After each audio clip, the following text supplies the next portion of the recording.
अस्सलामुअलैकुम एवरीवन, कैसे हैं आप सब। मैं उम्मीद करती हूँ आप सब बिल्कुल ठीक होंगे। अल्लाह ताला आप सबको खुश आबाद रखे और अपने हिफ्ज़ अमान में रखे, आमीन सुम्मा आमीन। अच्छा जी, अब तो एकदम लास्ट हो गया है रोज़ा में, बस कुछ ही रोज़ा बचा है। तो आप सब की ईद की शॉपिंग हो गई है, और अगर हो गई है तो कमेंट में ज़रूर बताइएगा, क्योंकि जाहिर सी बात है एकदम लास्ट रमज़ान है तो इतने लास्ट में तो कोई शॉपिंग नहीं करता है, पहले ही हो जाता है और करना भी नहीं चाहिए, क्योंकि ये लास्ट अशरा है तो ये इबादत का अशरा रहता है। खैर, बात आगे करेंगे।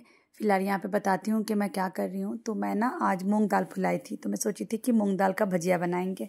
तो बेसन का भजिया तो बनाते हैं, तो बेसन का भजिया भी खाओ ना तो फिर बोर हो जाते हैं। ऐसा लगता है ना कि बेसन का भजिया कितना खाएंगे। वैसे भजिया और चना मैं बहुत कम ही बनाती हूँ, मतलब 2-4 दिन हो जाता है उसके बाद ही बनाती हूँ।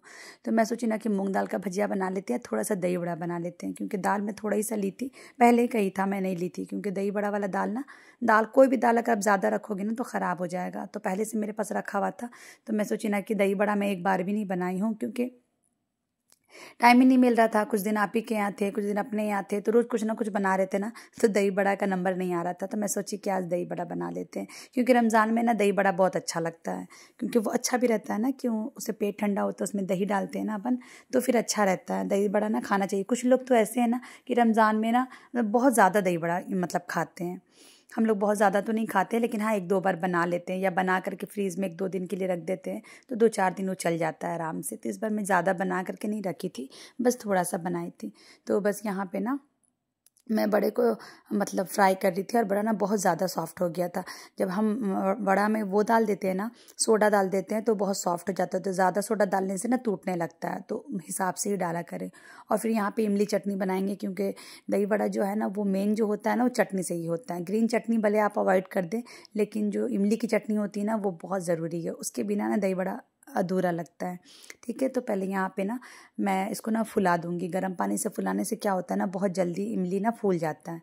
तो बस इसको फुला के साइड में रख देंगे, उसके बाद इमली तैयार कर लेंगे। और यहाँ पे ना जो मैं भजिया बनाऊंगी ना उसको रेडी कर लेते हैं। तो भजिया का जो बैटर था वो तैयार कर ली थी मैं, और यहाँ पे प्याज है, जो भी बेसिक मसाला है ना वो सब डाल दूंगी, डाल के इसको रख दूंगी।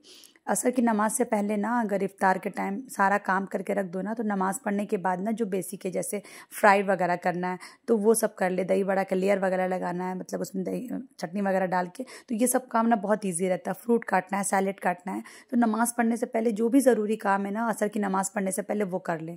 नमाज़ पढ़ के आए, उसके बाद 1 घंटा टाइम रहता है, 1 घंटा में सारा काम हो जाता है, तो बहुत आसानी रहता है पहले से कर दो तो बस यहाँ पे बैटर तो तैयार हो गया था।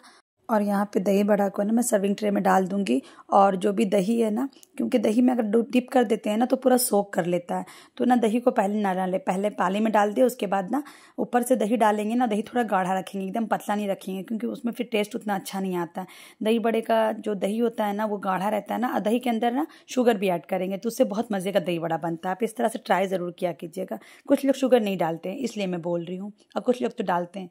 तो खूब अच्छे से दही को फेंट लेंगे और उसमें शुगर ऐड कर लेंगे, उसके बाद इसमें डाल देंगे, और चटनी वगैरह जो भी है इसको डाल के फ्रीज़ में रख देंगे, क्योंकि दही बड़ा ना थोड़ा ठंडा अच्छा लगता है। अच्छा जी, चलिए हम बात करते हैं मेन टॉपिक पे।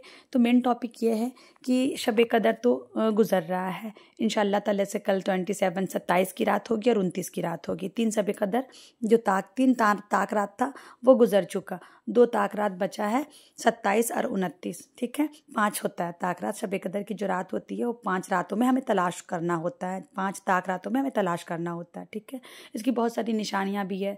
जैसे उस दिन जो रहेगा ना मौसम बहुत अच्छा रहेगा, ना ज़्यादा गर्म रहेगा ना ज़्यादा ठंडा रहेगा। अगर गर्मी का मौसम है तो बहुत अच्छा हल्का हल्का हवा चलेगी, हो सकता है कि बारिश भी हो। अगर बारिश ना भी हो तो मौसम ठंडा रहेगा। और चाँद जो है ना वो ऐसा रहेगा, चाँद भी ज़्यादा खूबसूरत लगेगा, ऐसा लगेगा प्लेट की तरह कटा हुआ है। दूसरा ये हो गया। तीसरा ये, जब हम सुबह उठेंगे ना तो जो सूरज रहेगा वो ठंडा रहेगा, उसमें ज़्यादा तपिश नहीं रहेगी। और एक और ये कि ये ताक रात में ही इसको तलाश करना होता है। ठीक है, तो शब कदर तो कुछ गुज़र गया, कुछ बाकी है। अगर शब कदर गुज़र चुका है, अगर हमें ढूंढना पड़ता है ना, तो हमें पता नहीं चलता है कि कौन सा रात था। ये है कि हमें 5 रात इबादत करनी होती है, और ये 5 रात में एक रात जो होता है वो शब कदर का होता है। कोई भी बंदा या बंदी, कोई भी अल्लाह का बंदा या बंदी अगर 5 रात जाग लिया, 5 रात इबादत कर लिया, 5 रात अपने अल्लाह से मांग लिया, दुआ मांग लिया, अपने अल्लाह को राज़ी कर लिया, तो वो शब कदर पा लिया, जो कि 1000 रातों से बढ़कर है और 80 साल का इसमें इबादत ऐड हो जाता है, ठीक है। तो वो तो खुश नसीब है, और जो नहीं पाया तो खैर अलग बात है, लेकिन अगर जो जागेगा तो वो इंशाल्लाह पाएगा ही। तो शब कदर अगर अल्लाह ताला हो गया है, जैसे 21 की रात गुजरी, 23 की, 25 की, अगर शब कदर हो गया तो इसकी रहमत हम पे डाल दे, और अगर नहीं हुआ है तो हमें नसीब कर शब कदर, ठीक है। और एक रात होता है जो रात के बारे में पहले हमें नहीं मालूम था, हम जिसको चांद रात जिसे बोलते हैं लैलतुल जायज़ा, जो चांद रात को ही होती है, और चांद रात को ही बोलते हैं, जो होती है इनाम की रात होती है। और हमारा ये वक्त कहाँ गुजरता है? शॉपिंग में, मार्केट में। जो भी छोटी मोटी चीज़ें होती है ना, हम सोचते हैं कि चांद रात को जाके लेंगे, रश में, भीड़ में। एक तो इतना रश होता है, औरत मर्द सब, इतना भीड़ भाड़, किसी को कुछ ये नहीं रहता है, ख्याल नहीं रहता है, तो इससे परहेज़ करना चाहिए। और दूसरा ये कि ये जो रात है ना, ये मार्केटों में घूमने वाली रात नहीं है। अगर आपको छोटी मोटी चीज़ की भी ज़रूरत है, चूड़ी लेना है, कोई भी चीज़ लेना है अपने बच्चों के लिए, अपने लिए सेवइयाँ लेना है, तो इसे भी चाहिए कि आप पहले जा कर के ले लें, या अपने शौहर को भेज दें कि आप पहले जा कर के ये सब चीज़ को ले आइए, जो भी सामान मुझे चाहिए, ठीक है। ये रात इबादत का रात होता है, इसमें भी नमाज बिछा करके, वज़ू करके नमाज बिछा के हमें अपने रब को राज़ी करना होता है। इसमें जो रहमत होती है ना, उसे हमें बटोरना होता है। इसमें भी हमें रोना धोना होता है, इसमें भी हमें अपने रब को मनाना होता है, हमें अल्लाह से अपने गुनाह की माफ़ी मांगना है, हमें निदामत करना है, या अल्लाह एक महीना जो तू तोहफ़े में हमें रमज़ान दिया, क्या ये हमारा अच्छे से गुज़रा? क्या हम जो खुशी मना रहे हैं, जो ईद खुशी का दिन होता है, ईद जो है ना, ये बहुत बड़ी नेमत है, अल्लाह की दी हुई बहुत बड़ी नेमत है, इसे अच्छे से गुजारना चाहिए। तो क्या अल्लाह मैंने रमज़ान का हक़ अदा किया, या रमज़ान हमारा अच्छे से गुज़रा, या अल्लाह हमसे कोई कोताही हो तो माफ़ कर दे, या अल्लाह और हमारा रमज़ान जो भी गुज़रा, और हम जो रोज़ा रखे हैं अल्लाह तो इसे कबूल कर ले। तो अल्लाह से हमें बात करना चाहिए। ये इनाम की रात है। जैसे मज़दूरी अगर हम करते हैं या कहीं भी हम जॉब करते हैं ना, तो हमें तुरंत पैसा नहीं मिलता। हम 1 महीना जॉब करते हैं, उसके बाद लास्ट में जब हमारा 1 महीना हो जाता है तब हमें सैलरी मिलता है। और हम सैलरी लेने जाते हैं ना, अगर हमें पता चल जाए कि बॉस हमें फ़लाँ दिन सैलरी देगा, तो उस दिन हम अपने जॉब पे ज़रूर जाते हैं, क्योंकि आज हमारा सैलरी मिलेगा। इसी तरह से पूरा रमज़ान गुजरने के बाद चांद रात जो होता है ना, ये इनाम की रात होती है। अल्लाह ताला अपने बंदों को इनाम भेजते हैं फरिश्तों से। तो ये रात को मार्केटों में ज़ाया ना करें, इस रात में पूरा रात काम करके ज़ाया ना करें। पूरी रात जगते हैं, हम सब बहनें जगते हैं, ईद की तैयारी करते हैं, और करनी भी चाहिए। ईद की शॉपिंग हो या ईद की तैयारी हो, इससे मनानी बिल्कुल भी मनानी है, ये करनी चाहिए।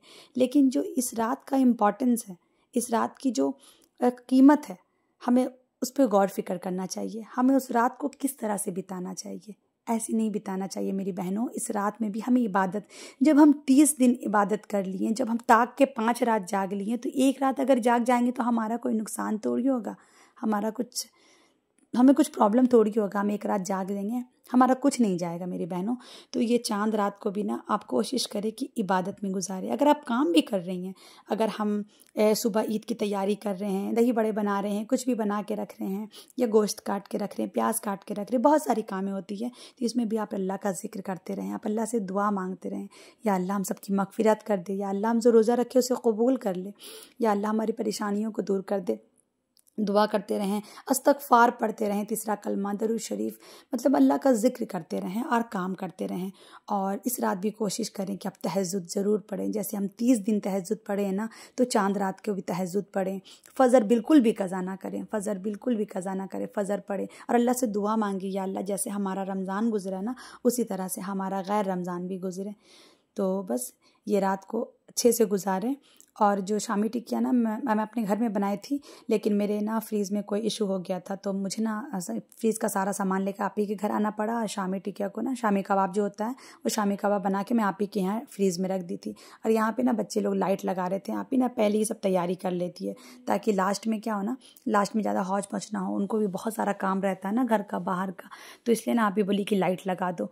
तो पहले ही उनके बेडरूम में, बाहर तो लाइट लगा हुआ था लेकिन बेडरूम में नहीं लगा था। आप ही मंगाई थी ऑनलाइन, बहुत ही प्यारा लाइट था, तो बच्चे उसे लगा रहे थे। और जो मैं फ्रीज़ में रखी थी ना, तो ये फ्रीज़ हो चुका था, जम गया था, तो इसको सोची ना मैं डब्बे में डाल देती हूँ शामी कबाब को। तो बस इसको डब्बे में डाल दी। और शामी कबाब बना लो ना, तो अब दाल चावल बना लो, हल्का फुल्का कुछ बनाओ, या कभी कुछ नहीं भी बनाओ ना, तो बहुत ईजी रहता है। बच्चे रोज़ा नहीं रहते तो दिन में उनको दे दिए। तो बस इसी तरह से और शामी टिक्का को, शामी कबाब को तो मैं रख दी। और यहाँ पे ना आप ही को ना गरीबों में ना ये तकसीम करना था। स्टेशन रोड में या दरगाह के पास ना गरीब लोग रहते हैं, तो आप ही को ना गरीबों में ना बांटना था, तकसीम करना था इफ्तारी। तो चना भजिया था और यहाँ पे कुछ 2-3 फ्रूट था। तो इसी तरह से हम लोग सारे लोग मिल करके ना यहाँ पे पैकेट तैयार कर रहे थे, क्योंकि देखिए नेबर्स को तो हम देते हैं, पड़ोसियों को, पड़ोसियों का हक होता है, बेशक देना चाहिए, लेकिन गरीब भी तरसते हैं, गरीबों को भी मन करता है ना, जो गरीब फ़कीर जो होते हैं, जो रोड के किनारे लेटे रहते हैं, बैठे रहते हैं, भीख मांगते हैं, तो उन लोग को भी दिल करता है कि इस तरह का चीज़ें खाएं। तो उन लोग का भी हक है, उन लोग को तो सबसे पहले देना चाहिए। तो आप ही बोली कि पड़ोसी को तो मैं बांट दी थी, गरीबों को बांट देती हूँ। तो बस आप ही वहीं पे तैयारी कर रही थी। ओके, इंशाल्लाह फिर मिलते हैं नेक्स्ट व्लॉग में। अपना ख्याल रखिए। अल्लाह हाफिज़ एंड टेक केयर।